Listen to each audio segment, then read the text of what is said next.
So what's up mga kamotor, no? Ngayong araw na to is magpapapalit tayo ng gulong ng pangharap mga kamotor, no?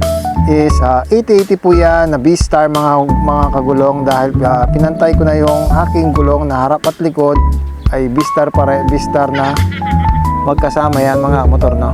At ayan na nga, linagay na ni Kuya dun sa may wagang silya ng mga gulong, dahil ito yung tinatawag na lang tire machine mga kamotor, no? Ayun na nga sinalang na ni Kuya doon sa tire machine, at ito ay babalatan na niya.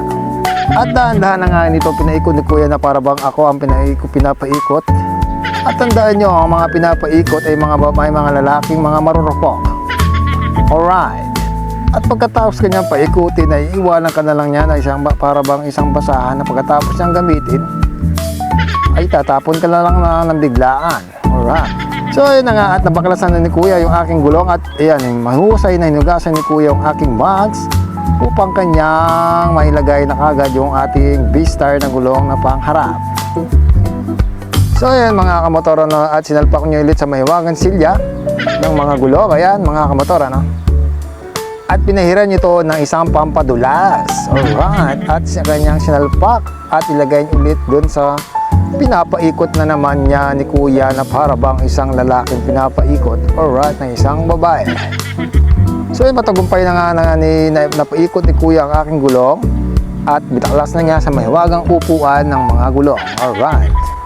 Pagkatapos noon mga kamotor, na at ayan, hinabot ko na yung mahiwagang pampalaman sa loob upang ito ay hindi mabutasan at hindi sumingaw. Pagkatapos kung ito'y matusok na isang matulis na bagay. At ayan na nga, at pinalagay ko lahat ng kanyang palaman upang ito'y matibay at matagal itong maubos. At ito'y pinatigasan ni Kuya, binigyan niya ito ng hangin na matigas na para bang isang matigas na ulong. Matigas na pusong na hindi umibig ng 5 taon mga kamotor, ano. At pagkasalpak ni Kuya ay na nga mga kamotor, no, mabilisan niya talaga itong sinalpak at ilagay sa aking mga tinidor mga kamotor.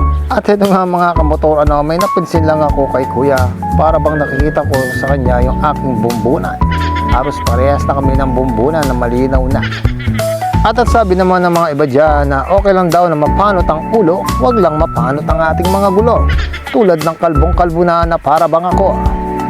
Naikpitan na nga ni Kuya ang aking mga gulong at ang aking mga tornilyo upang ito'y isang mabilisang dash bash naman dyan.